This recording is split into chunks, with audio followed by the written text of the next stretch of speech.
Hola, ¿cómo están? Bienvenidos. Mi nombre es Carolina Carbonell y hoy voy a continuar contándoles los misterios que se esconden en el Evangelio de Juan. Anteriormente ya les había contado cuáles eran las diferencias entre los sinópticos y el Evangelio de Juan y les di las fechas exactas del nacimiento y la crucifixión de Jesús. Hoy les voy a hablar sobre la segunda venida de Jesús y el Mesías. Pero antes de entrar de lleno al tema, es preciso que les explique cómo está escrito este Evangelio para que podamos entenderlo porque es profético también. Este autor, el autor del Evangelio de Juan, que no es Juan, después le voy a decir quién es el autor, tuvo la genialidad de llamar a los milagros de Jesús signos. Usando esa palabra lograba las dos cosas. Primero, contarnos ese hecho puntual, ese milagro que realizaba Jesús, y por el otro lado, profetizarnos de manera significativa lo que teníamos que ver como acontecimiento que imitara ese milagro que hacía Jesús, es decir, algo simbólico, es lo que deberíamos buscar. La segunda venida de Jesús también es simbólica. Si bien Él va a ser nuestro abogado en el día del juicio final, pero la segunda venida de Jesús es simbólica. La segunda venida de Jesús ya fue, ya vino. Y esta segunda venida fue en la época del Renacimiento.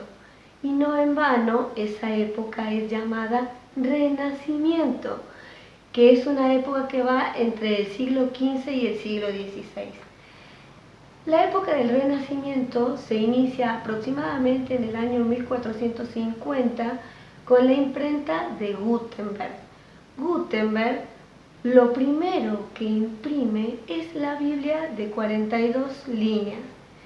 Y si nosotros leemos en el Evangelio de Juan, nos damos cuenta que no habla del nacimiento de Jesús como lo hacen los sinópticos, pero sí él habla yéndose hacia atrás, hacia el seno del Padre, pero a la vez simboliza esto que yo les estoy diciendo y se los voy a leer.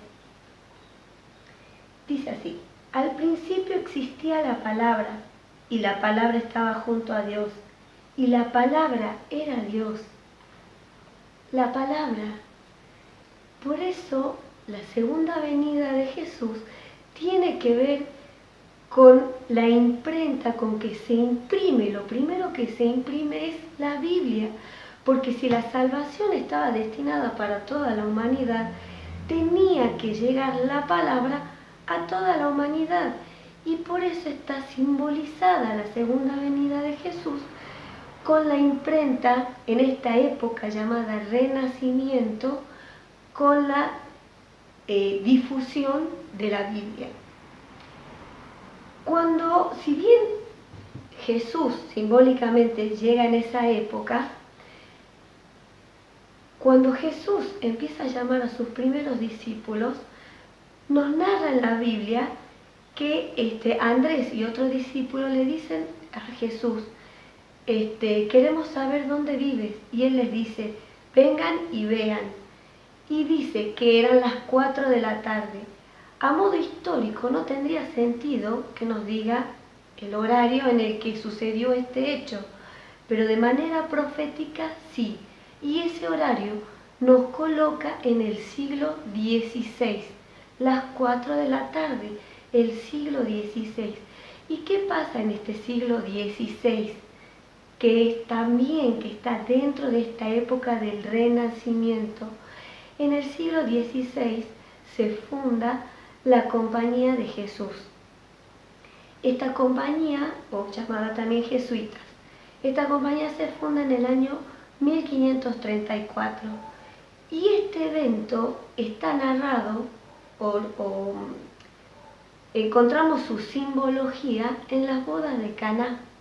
La boda de Caná, para quien quiera leerlo, está en el capítulo 2, pero más o menos les explico. Eran unas bodas en Caná que estaban invitados Jesús y sus discípulos y que también estaba la madre de Jesús.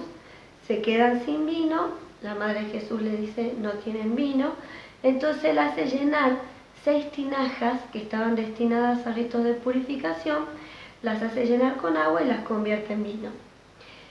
Y luego hace que el encargado del evento lo pruebe y él va y le dice al novio que siempre se sirve el mejor vino al principio y cuando ya todos están bebidos se sirve el de peor calidad. Y tú hiciste al revés. Esto es básicamente las bodas de Caná lo que sucede. ¿Y qué es lo que pasa con la fundación de la Compañía de Jesús? Eran 7 los fundadores: Ignacio de Loyola, Diego Lainez, Alfonso Salmerón, Francisco Javier, Nicolás de Bobadilla y Simón Rodríguez. Eran 7 los fundadores.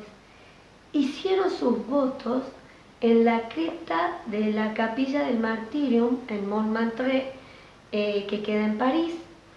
El día 15 de agosto de 1534, ese día es el día de la Asunción de la Virgen, y los votos que realizan se lo hacen a ella. Por lo tanto, esta presencia de la Virgen en estas bodas, porque la boda tiene que ver con este voto que se hace, digamos, de entrega, ¿no? Y estas bodas, si bien eran 7 los fundadores, pero uno de ellos es el novio, y que después les voy a explicar, les voy a hablar sobre el novio, pero estaban destinados a ritos de purificación, es decir, a mejorar la vida espiritual de las personas, a evangelizar. Ese era su destino.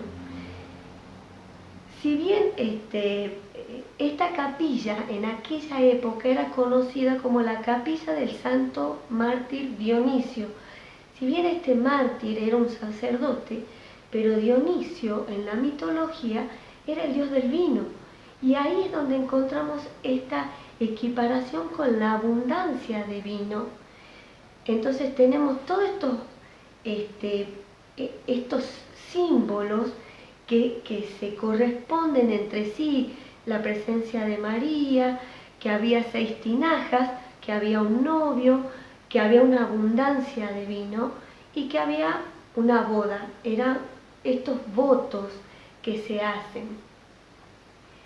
Otro hecho, no les voy a narrar toda la Biblia, todo este evangelio, pues sería un poco tedioso, pero sí estas partes que son puntuales y que nos llevan hasta nuestro Mesías.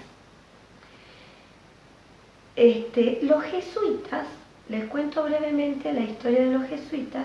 Esta compañía se funda en 1534, como ya les dije. Tenían 3 votos, de obediencia, pobreza y castidad, y un 4.º voto que era de obediencia al Papa. Entonces, esta obediencia al Papa es la que empezó a molestarle a los monarcas, y más allá del poder económico, de las influencias políticas, de la gran actividad intelectual que tenían los jesuitas, más molestaba esta defensa incondicional, este apoyo incondicional que tenían ellos para con el Papa.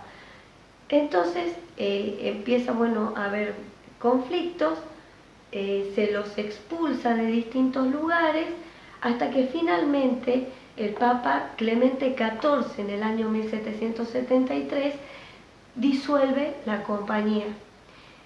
Hay 2 países que reciben a estos jesuitas que han sido expulsados y que les permiten que sigan con sus obras.